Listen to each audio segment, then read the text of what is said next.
Hello friends, आपल्या सर्वांची आवडती मालिका तू ही रे माझा मितवा या मालिकेच्या आजच्या गुरुवार 19 मार्चच्या एपिसोडमध्ये एकानंतर एक जबरदस्त ट्विस्ट आले आहेत.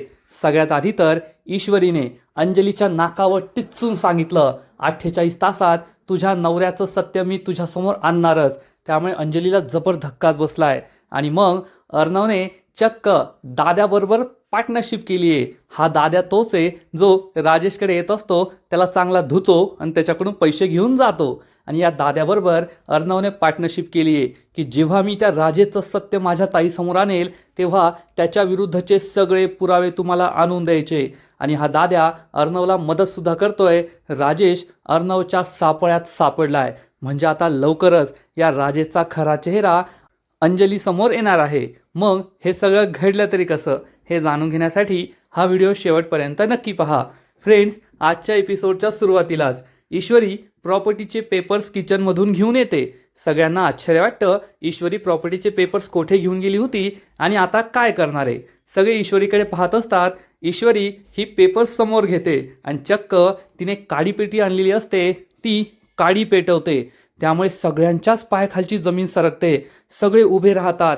ईश्वरी ही चक्क या प्रॉपर्टीच्या पेपर्सला आग लावते. हे पाहून अंजलीच्या पायाखालची जमीनच सरकते. अर्णवचा सुद्धा विश्वास बसत नाही की ईश्वरीने चक्क प्रॉपर्टीच्या पेपर्सला आग लावली आहे. मामा, मामी, आकाश हे सगळे आश्चर्याने पाहत असतात. खरं तर मामा, मामी आणि आकाशला खूप आनंद होतो ईश्वरीने जे काही केलंय ते पाहून. आणि हे सगळे प्रॉपर्टीचे पेपर्स जळून खाक होतात. अर्णव खूप चिडतो. ईश्वरीकडे रागारागाने येतो आणि ईश्वरीला जाब विचारतो, ईश्वरी, दिस इज टू मच. हे काय केलंस तू? ईश्वरी काहीच बोलत नाही. तर मामी म्हणते, अर्णव, तू ईश्वरीवर का ओरडतोय? ईश्वरीने जे काही केलंय ते अगदी योग्य केलंय. ही जी संपूर्ण संपत्ती आहे ना, तू स्वतःच्या दमावर उभी केली आहे. यात फक्त तुझे कष्ट आहेत. मग दुसऱ्या कोणाचाही ही संपत्ती मागण्याचा अधिकार काय? अंजलीचा या संपत्तीवर काहीच अधिकार नाहीये. अंजलीला जबर धक्का बसतो की मामी आपल्या विरुद्ध बोलतीये. आणि मग आकाश सुद्धा म्हणतो, हो दादा, मॉम एकदम बरोबर बोलतीये. ही सगळी प्रॉपर्टी तू निर्माण केली आहे. तू रात्रंदिवस कष्ट केले आहेत. अंजली ताईचा या प्रॉपर्टीवर काहीच अधिकार नाहीये. आणि तसंही आपल्या घरात जे काही खर्च होतात त्या सगळ्या खर्चांना मान्यता अंजली ताईच देते. मग ती कशाला प्रॉपर्टीवरचा हक्क मागतीये? मामा खूप चिडतो आणि म्हणतो, आकाश, बस झालं. ते दोघे सख्खे भाऊ बहीण आहेत. तू त्यांच्यामध्ये पडायचं नाही. ही प्रॉपर्टी त्यांची आहे. त्याचं काय करायचं ते दोघे ठरवतील. तू गप्प बस. आकाश गप्प बसतो. तर अंजली ही खूप चिडलेली असते आणि अर्णवला ईश्वरी समजावून सांगते, अर्णव सर, मी जे काही केलं ना ते या घरची सून म्हणून माझं कर्तव्य पूर्ण केलंय. आपल्या सगळ्यांना माहिती आहे अंजलीताई हे स्वतःच्या मनाने करत नाहीये, तर दुसऱ्याच्या सांगण्यावरून करताय. अंजलीला खूप राग येतो आणि अंजली चिडून म्हणते, ईश्वरी, तू तर गप्पच बस. मला माहिती आहे येऊन जाऊन तू माझ्या नवऱ्यावर आरोप लावणार. याच्या आधी सुद्धा तू माझ्या नवऱ्यावर खुनाचा आरोप लावला होता. तो तुला सिद्ध करता आला नाही आणि आता तो मला भडकवतोय, प्रॉपर्टीचे हिस्से करायला लावतोय, असा आरोप तू लावतीयेस. आणि आज मला तुझा खरा चेहरा कळलाय. असं म्हणून अंजली अर्णवला म्हणते, चिंटू, पाहतोयस ना, हा आहे तुझ्या मिस इंदोरचा खरा चेहरा. तिला प्रॉपर्टीवर हक्क हवाय. आत्ता मला कळतंय ईश्वरीने हे सगळं का केलं. तिला तुझ्या प्रॉपर्टीतला हिस्सा तर भेटणार होता, पण जर अर्धा हिस्सा मला मिळाला असता तर तिच्या बहिणीचं काय झालं असतं? आता तिची बहीण सुद्धा आकाशची बायको म्हणून या घरात येणार. आकाशला तर काहीच मिळणार नाहीये. मग माझ्या बहिणीच्या भविष्याचं काय होईल? हा विचार करून ईश्वरीने हे सगळं केलंय. मामाला आणि आकाशला खूप राग येतो. मामा चिडून म्हणतो, अंजली, नम्रताचं नाव घ्यायचं नाही. आम्ही तुझ्या नवऱ्याचा अपमान केला त्यासाठी आम्ही माफी मागितलीये, पण उगाचच तू नम्रताला मध्ये का आणतीयेस? तर अंजली म्हणते, मामा, मला तुझ्याशी वाद घालायचा नाहीये, पण तू का काळजी करतोय? मला माहितीये तुला तुझ्या कुटुंबाची काळजी वाटतीये की तुझ्या कुटुंबाचं काय होईल, पण तुम्हाला कधीही गरज पडली तर मी आहे ना. तू तुझ्या कुटुंबाची काळजी करू नको. मामा चिडून म्हणतो, ए मूर्ख मुलगी, तू तुझं तुझं पहा. मी माझ्या कुटुंबाची काळजी नाही करत आहे. उलट तू जे काही करते ना तेच चुकीचं आहे. अंजली चिडून म्हणते, मामा, मला तुझ्याशी वाद घालायचा नाहीये. आणि ती अर्णवला म्हणते, पाहिलं ना अर्णव, तुझी बायको कशी वागतीये. हा तुझ्या बायकोचा खरा चेहरा आहे. ईश्वरी म्हणते, ताई, मी काही चुकीचं केलं नाहीये. अंजली चिडून म्हणते, तू तर गप्प बस. तुझा खरा चेहरा आज मला कळलाय. तू सगळं प्रॉपर्टीसाठी हे करतीये. तर अर्णव म्हणतो, नाही ताई, मी सगळी प्रॉपर्टी अजूनही तुझ्या नावावर करायला तयार आहे. तर अंजली म्हणते, असं कसं, तुझी बायको करू देईल तर ना. ईश्वरीला खूप राग येतो आणि ती चिडून म्हणते, ताई मी आता स्पष्टच बोलते, हे जे काही होतंय ना ते सगळं तुमच्या नवऱ्यामुळे होतंय, त्या राजेशमुळे. हा सगळा त्या राजेशचा प्लॅन आहे. त्या राजेशने तुमच्या मनात हे सगळं भरवलंय. तुम्ही तुमच्या मनचं नाही बोलत आहात. अंजली चिडून म्हणते, ठीक आहे, माझ्या नवऱ्याने हे सगळं केलंय ना, मग त्यांच्या विरुद्ध पुरावे दे मला. ईश्वरी हे अंजलीला ठणकावून सांगते, ठीक आहे ताई, फक्त 48 तासात मी त्या राजेशचा खरा चेहरा तुमच्यासमोर आणेल की तो राजेश कसा माणूस येतो आणि त्यानंतर हा सगळा वाद संपून जाईल. अंजली चिडून म्हणते, ठीक आहे ईश्वरी, आता मला सुद्धा पाहायचंय की 48 तासात तू माझ्यासमोर असे कोणते पुरावे ठेवतीये ज्यामुळे माझ्या नवऱ्याचा खरा चेहरा मला समजेल. आणि जर तू 48 तासात पुरावे सादर नाही करू शकली तर घरातील सगळ्यांचा विश्वास उडणार आणि तुझा चेहरा सगळ्यांसमोर येणार, हे लक्षात ठेव. असं म्हणून अंजली रागारागाने तेथून निघून जाते. मामा मामी आकाशसुद्धा जातात. ईश्वरी आणि अर्णव तेथेच उभे असतात. अर्णवला ईश्वरीचा खूप राग आलेला असतो. अर्णव ईश्वरीचा हात पकडतो आणि तिला फरफटत आपल्या रूममध्ये घेऊन येतो आणि तिला जाब विचारतो, मिस इंदोर, हे सगळं काय होतं? मी प्रॉपर्टीच्या पेपर्सवर सह्या करणार होतो, माझ्या ताईची इच्छा पूर्ण करणार होतो, आणि तू ते मला का नाही करू दिलं? प्रॉपर्टीचे पेपर्स का जाळून टाकले? ईश्वरी म्हणते, सर तुम्ही खूप मोठी चूक करत होता, तुम्हाला हे कळत नाहीये का? अर्णव म्हणतो, मिस इंदोर, माझ्या ताईची इच्छा मला पूर्ण करायची आहे. माझी ताई जे म्हणेल ते मी करणारच. तेव्हा ईश्वरी चिडून म्हणते, ठीक आहे सर, तुम्हाला करायचंय ना करा, पण तुम्हाला कळत नाहीये का, तुम्ही अंजली ताईच्या नावावर प्रॉपर्टी केली म्हणजे सगळी प्रॉपर्टी त्या राजेशच्या घशात जाणार, आणि मग एवढी प्रॉपर्टी त्याच्या नावावर गेल्यावर राजेश काय काय करेल तुम्हाला कळत नाहीये का? अर्णव म्हणतो, मला ते काही माहीत नाहीये, तू जे केलं ते चुकीचं केलं. ईश्वरीला खूप राग येतो. ईश्वरी चिडून म्हणते, ठीक आहे सर, मी चुकीचं केलं ना, तुम्हाला सुद्धा असंच वाटतंय का मला प्रॉपर्टीचा स्वार्थ आहे, चला माझ्याबरोबर. असं म्हणून ती अर्णवला गणूबाप्पासमोर घेऊन जाते. तेथे एक दिवा पेटलेला असतो. त्या दिव्यावर हात ठेवते आणि म्हणते, अर्णव सर, जर मी स्वार्थी असेल ना तर मी पूर्ण जळून जाईल. आणि ईश्वरीच्या हाताला चटके बसू लागतात. अर्णव तिचा हात बाजूला करतो आणि म्हणतो, मी सिंदोर, काय मूर्खपणा करतीयेस? तर ईश्वरी अर्णवला समजावून सांगते, अर्णव सर, मूर्खपणा मी नाही तर तुम्ही करत होता. तुम्हाला हे का कळत नाहीये? प्रॉपर्टीसारख्या गोष्टी अशा इमोशनल होऊन नाही केल्या जात. आता घरी आजी नाही आहेत आणि आजी घरी नसताना तुम्ही दोघे भाऊ बहीण एकमेकांशी भांडताय आणि प्रॉपर्टीचे हिस्से करताय, हे खूप चुकीचं आहे. आणि या घरची सून म्हणून मी हे होऊ देणार नाही. तुम्ही एक गोष्ट लक्षात ठेवा, जर अंजली ताईच्या नावावर प्रॉपर्टी केली तर ती राजेशच्या घशात जाईल आणि मग राजेश आपल्या कंपनीमध्ये खूप मोठा घोटाळा करू शकतो. तुम्ही तुमच्या आईच्या नावाने ही कंपनी सुरू केली आहे. मार्केटमध्ये स्वास्तिका फॅशन या कंपनीचं किती मोठं नाव आहे. हे कंपनीचं नाही तर तुमच्या आईचा सन्मान आहे, तुमच्या आईचं नाव आहे. आणि हा नालायक राजेश मग कंपनीत मोठा घोटाळा करेल. सगळ्या मार्केटमध्ये, समाजात तुमच्या आईचं नाव बदनाम होईल. हे तुम्हाला का कळत नाहीये? अर्णवला हे पटतं. ईश्वरी म्हणते, कंपनीत तर पूर्णपणे बर्बाद होईलच, आपली स्वास्तिका फॅशन बंद होऊन जाईल, पण त्यानंतर या घरावर सुद्धा राजेशचा हक्क असेल. आणि मग तो नालायक राजेश आपल्या सगळ्यांना घराबाहेर काढणार. आपण रस्त्यावर येऊ सर, मी तर गरीब घरातली आहे, तुम्ही सुद्धा तुमच्या ताईच्या प्रेमासाठी छोट्याशा घरात राहाल, परंतु या वयात आजीने, मामा मामीने, आकाश सरांनी का भोगायचं? त्यांनी गरिबीत का जगायचं? तुम्हीच मला सांगा. अर्णव सर, तुम्ही थोडा विचार करा. तुम्ही हे जे सगळं भावनेच्या भरात करताय, बहिणीच्या प्रेमापोटी करताय ना, याचे किती वाईट परिणाम होतील हे सगळं तुम्हाला कळतंय का? अर्णवला ईश्वरीचं म्हणणं पटतं. आत्ता कोठे त्याला समजतं की ईश्वरी जे काही बोलतीये ते खरं बोलतीये आणि अंजलीच्या नावावर प्रॉपर्टी करणं म्हणजे राजेशच्या घशात सगळं घालणं आणि राजेशच्या घशात सगळं जाणं म्हणजे कंपनी आणि घरादाराचं वाटोळ होणं. ईश्वरी अर्णवजवळ बसते आणि म्हणते, अर्णव सर, मी 48 तासांचा वेळ मागून घेतला आहे आणि हे 48 तास आपल्यासाठी खूप महत्त्वाचे आहेत. आपण म्हणालो होतो की जेव्हा अंजलीताईची डिलिव्हरी होईल तेव्हा आपण त्या नालायक राजेचं सत्य अंजलीताई समोर आणणार, पण त्याच्याबद्दल आपण काय विचार केला आहे? आपल्याकडे त्याच्याविरुद्ध पुरावे तरी आहेत का? अर्णव म्हणतो, नाही मिस इंदोर, त्या राजेश विरुद्ध आपल्याकडे कोणतेच पुरावे नाही आहेत. ईश्वरी म्हणते, त्यासाठीच आपल्याला गणूबाप्पाची साथ हवी आहे असं म्हणून ईश्वरी गणूबाप्पासमोर जाते, हात जोडते आणि म्हणते, गणूबाप्पा आता तूच मला मदत कर, त्या राजेश विरुद्ध आम्हाला लवकरात लवकर सगळे पुरावे हवे आहेत. अर्णव सुद्धा हाच विचार करत असतो आणि तेवढ्यात अर्णवला वॉचमॅनचा कॉल येतो. वॉचमॅन त्याला सांगतो, साहेब लवकरात लवकर खाली या, येथे खूप मोठा गोंधळ झालाय. अर्णव विचारतो, काय झालं? वॉचमॅन म्हणतो, नाही साहेब तुम्ही आत्ताच्या आत्ता खाली या.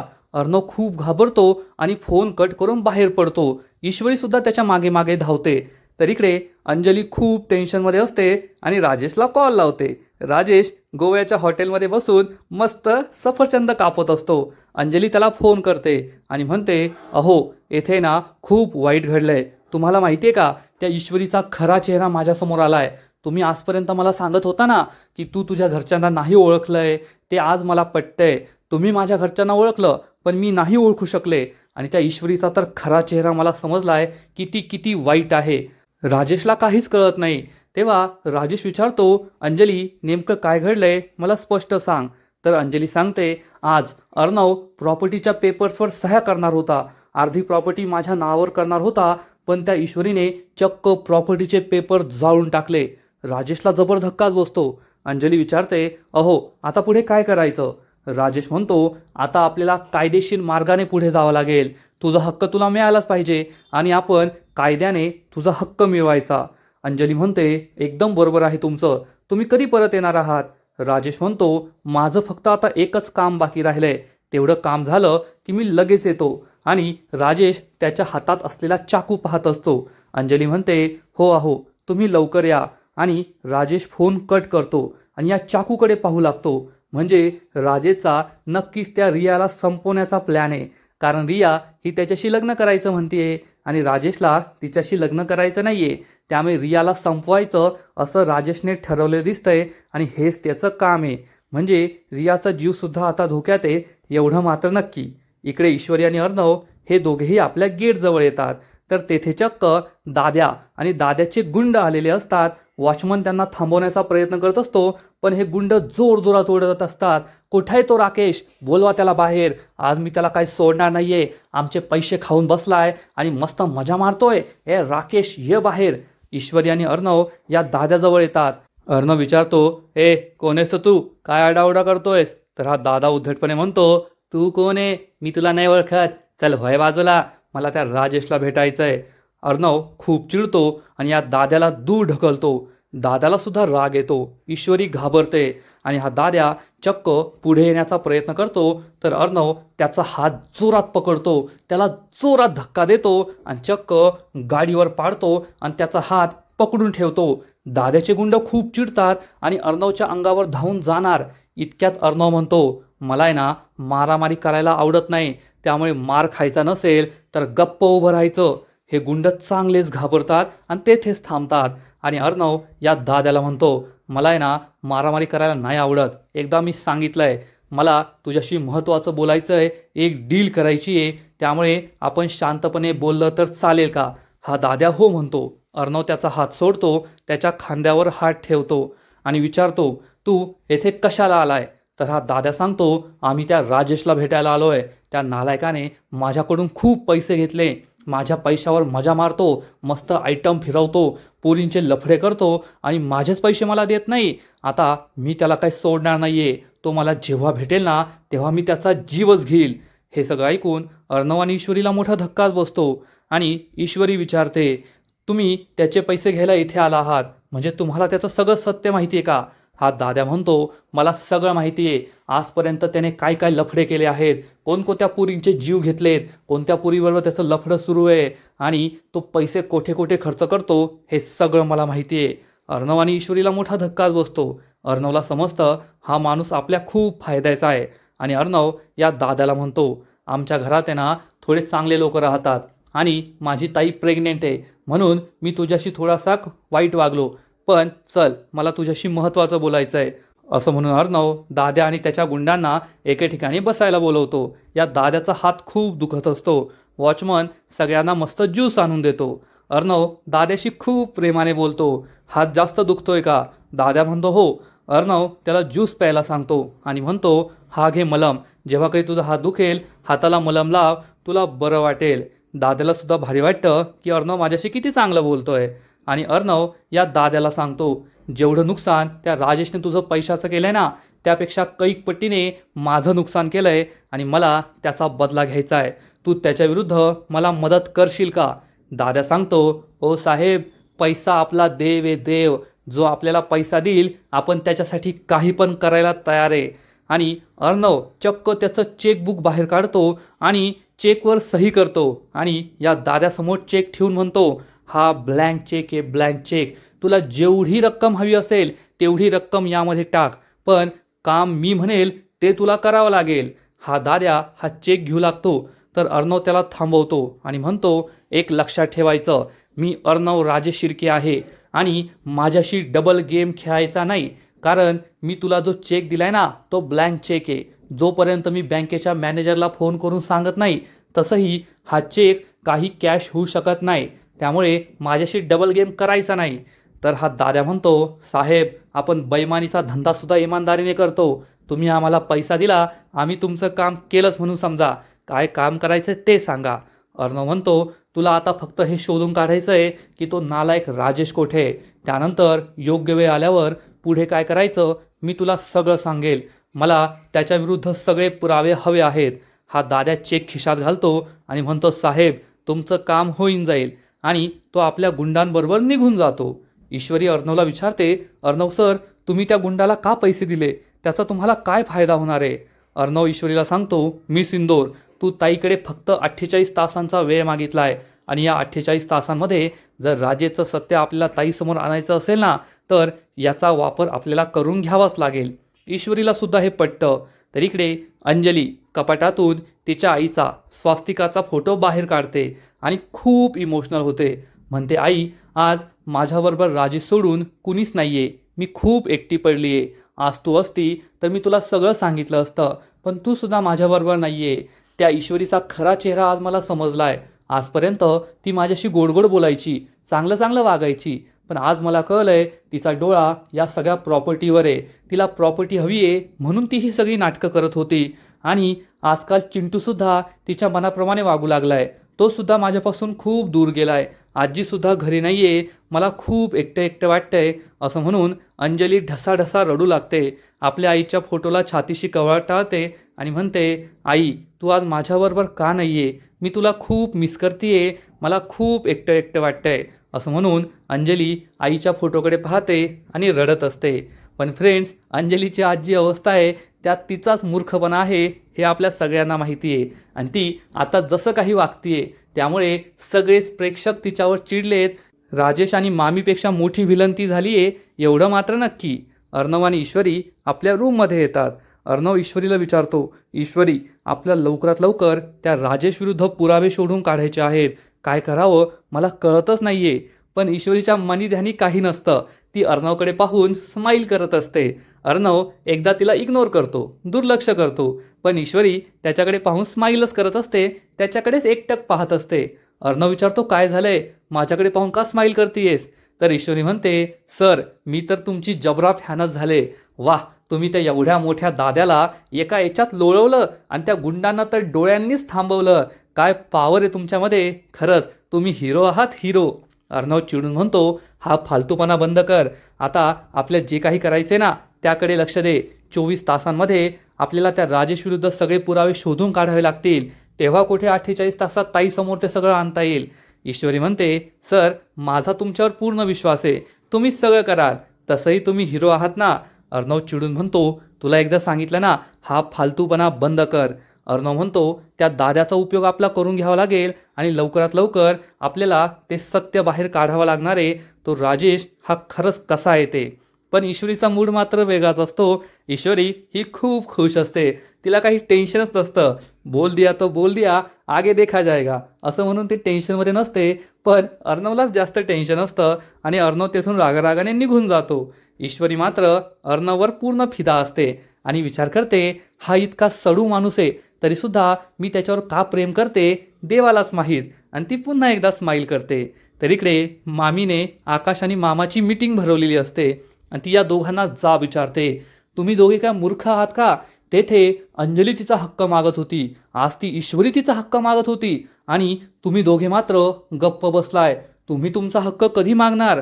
तर मामा म्हणतो, वल्लरी, ईश्वरी अर्णवची बायको आहे, या प्रॉपर्टीवर तिचा हक्क आहे, पण आपण फक्त गार्डियन आहोत, आपला या प्रॉपर्टीवर काहीच हक्क नाहीये.